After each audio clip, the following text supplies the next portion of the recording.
Well, we haven't done a video for probably 2 years now, I think, at this point. So we thought we'd just come down here and take a look around the gardens here, go through each of the different years of the gardens here and kind of show you how they're growing. We're near the end of August right now, so we're getting close to seed picking and harvesting time. So what we thought we'd do is we'll start in our seedling gardens here. When we call them the seedlings, these are the first year plants here. So as you can see, these plants were planted last year. We always plant in the fall of the year, and it's something we're going to be doing here within the next couple of weeks. We're just waiting for some straw to come in yet. So you can see the plants here as seedlings. Characteristic seedling plant has 3 leaves.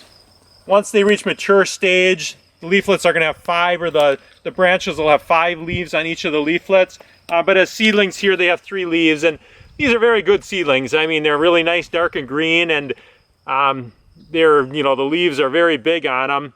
As you can see, that's all the bigger they'll get. So when we plant, like I said, we're waiting for straw to come in. You can see that we put a layer of straw down here. And the reason for that is when we seed the ginseng seed, unlike any other type of seed, if it dries out, it actually kills the seed. So when we plant, we need to keep the moisture in the seed beds. So we'll go ahead and plant it, and we'll put the straw on it immediately. Also, the straw is put on there to hold back some of the weeds that'll grow the following years.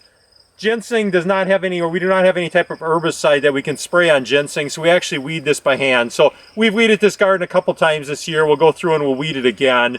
Make sure there's no weeds left in here for the fall of the year, so nothing seeds out. And as you can see here, we've got the wood shade here. The metal beams that we all switched over to now. We used to use wood beams years ago if you look at some of our gardens, but metal beams are just a lot stronger and a little bit easier to work with. The posts for the new gardens are set right now, so we put those in. We're actually moving to a different farm here. Ginseng can only be grown on the land one time, so the farm that we're on right now, this was our last garden that we planted here last fall, and we found some land not only a quarter of a mile away from here, so we're planting there this year. And like I said, we have the posts in there, and pretty quick here in the next week we'll go through and we'll form the beds, and then as soon as the straw comes in, we'll go ahead and plant them. Like you said, you can see the seedlings here. Really happy with the way they look this year. Everything looks really healthy and strong. Very green right now. And in about a month or so, the seedling plants don't turn colors quite as soon as the older ones will. So in the older ones, you're going to see that they're starting to turn color already, but the seedlings right now are pretty green yet. But eventually here in a month or so, they'll start to turn colors and go dormant. So this here is our seedling or 1-year-old garden. Right next to us here, we have part of the 2-year-old garden. That garden's kind of split up. We have here and then on another part of this farm. So we'll just take a walk over to the 2-year-old garden right now. Alright, so we've just jumped over a few rows and we're in one of our 2-year-old gardens here. As you can see, they get quite a bit bigger than the seedlings, and these are very big plants for 2-year-old actually. If you look, they probably stand about 6 inches tall or so, or a little bit more. And you can see, like I said, in the seedling gardens there, you had the 3 leaves on each plant. I just pulled off one of the prongs here. As you can see, once they reach mature size here, a little bit older, this is the characteristic ginseng leaf structure here. You've got the 5 leaflets coming out of each prong here. And you can see in the 2-year-olds here, we don't harvest any of the seed, but we'd rather not have the seed developing, but you always get some seed that starts to develop here. So we've got a few berries here, one that's starting to turn red already, and the others are green, but like I said, there's just not enough in here that we would harvest it. And in a little bit, we'll walk over to the 4-year-old garden, which is where we left the seed for harvesting this year.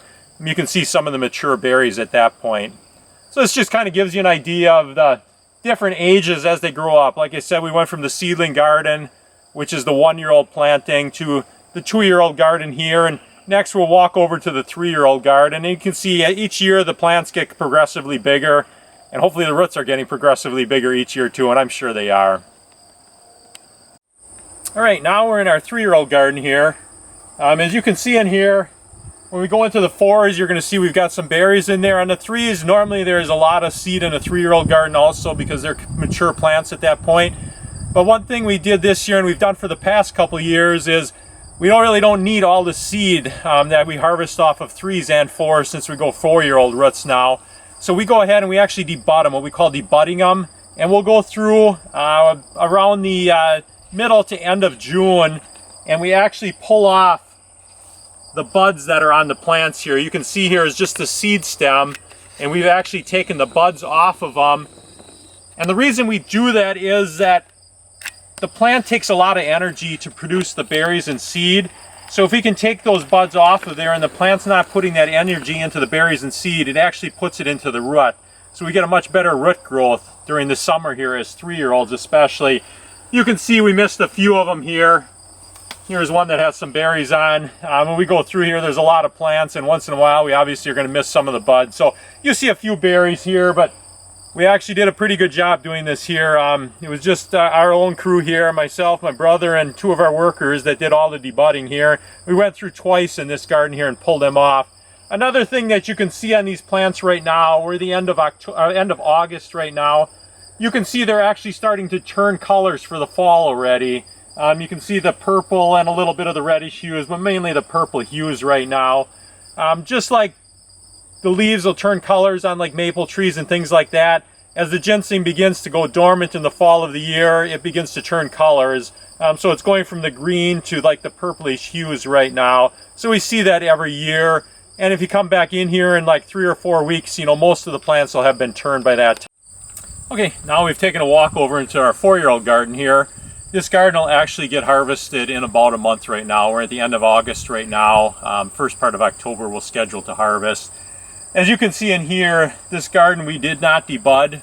So some of the rows have some very good seed in it. Some don't have much at all. It was very dry during parts of the summer here. So we just went to the end of the garden here where we have some shorter rows. And it seems like the seed developed a little bit more here. So we're actually scheduled to pick this garden in 3 days. The berries are getting pretty ripe right now. So like I said, these rows have decent seed in. Other parts of the garden are so-so, I guess you could say. If you look at the plants here, we're really expecting some nice roots out of this garden. If you look down here, the plants are very big. You know, we usually look at the stems of them and can determine, you know, pretty much the size of the root here. If the stems are pretty good in diameter, we're going to have some pretty good roots underneath there. And actually, a few days ago, we had some people here that were visiting. We dug a few roots out, and we were really happy with what they are. So in about a month, we'll have some video of the digging, and hopefully at that point, we're showing some very big roots at that time also. So like I said, you can see there's seed right here. If you go down here, you got a gob of seed here. They're pretty much all getting red right now. Okay. We're in the first week of October here, and we're harvesting today.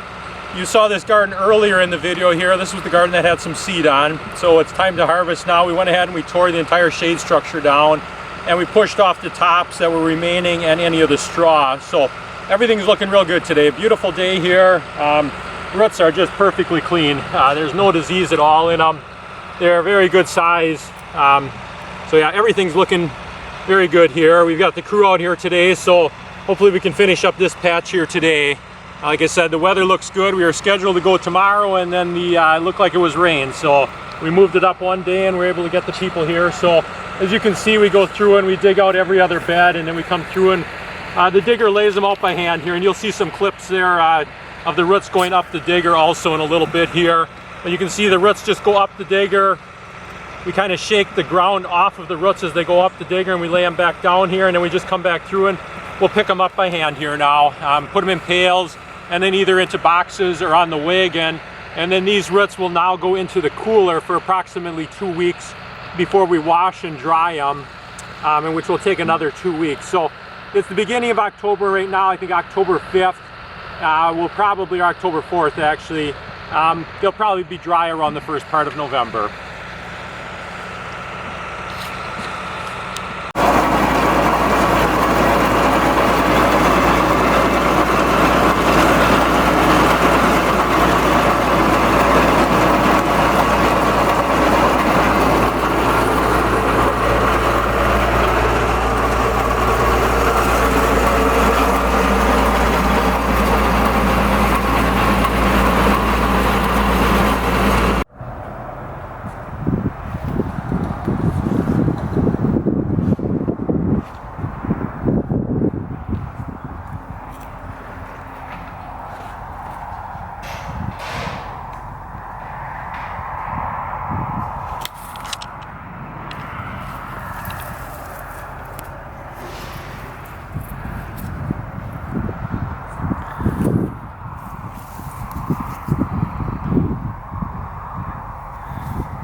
we're about 2 weeks since we harvested the roots that you saw in the previous video. So we're going ahead and we washed them today and we're putting them in the dryer right now. So what we're doing, as you can see the boxes that we have here, we go ahead and we just kind of weigh out exactly what we put in each box. So we have a pretty good idea what's going in each of the boxes here, so we get a good dry on it. So we go ahead and we just put them in the tubs there, we weigh them out, and you can see the boxes here have a screen bottom on them. What we'll show you in the next clip is you'll see us pushing them into the kiln dryer. And you'll see the air is actually forced up through the bottom of the boxes there. As I'll mention in the next clip there, the kiln has a big furnace in the back and a very big blower that pushes air through a grated floor. And we dry it at about 100 degrees is how we dry it. Roots like this, and these are very nice roots this year. There's some really big ones in there. They're probably going to take at least 14 days to dry these down at 100 degrees. So they really are. They turned out very nice this year. You saw them when we were digging them. There's some really nice roots in there. Very good shape. A lot of shorter roots in there. And so it's real happy with that. So you can see we go ahead and we just spread them out in the box there. If we see any bad ones, once in a while they'll get a diseased root. We'll go ahead and we'll take that out of the box right now. But then again, if you look at clips from the past there, you'll see that once it comes to our shop after they're dried and they're defibered, we go through and we sort through to make sure there's any bad roots are taken out. We call those culls, so we'll take out any culls. But we go ahead, if we see some while we're putting them in the dryer here, we take them out just so they don't affect the drying process at all. So we'll go ahead and we'll fill one of the kilns today, and then tomorrow we'll go ahead and we'll get another kiln. So they'll go ahead, we've got that box filled here. They're just going to set another one on top of it here. And we'll stack those 10 high. They're on carts, and you can see we'll just wheel them into the kiln eventually.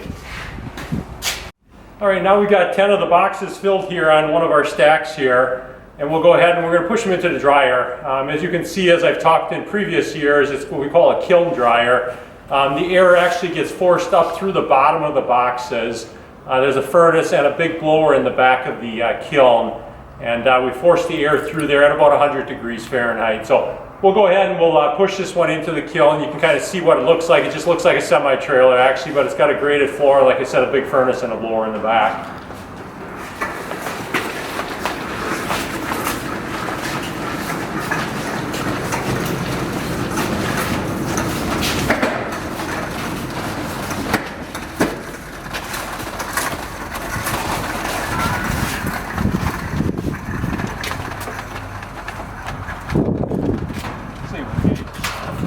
Here.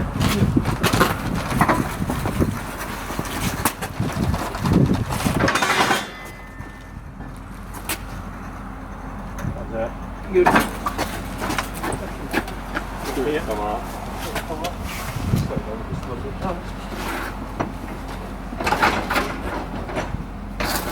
Just pushing it. Slide it over just a little bit, I think. Okay, I think it comes over once we get in a little bit.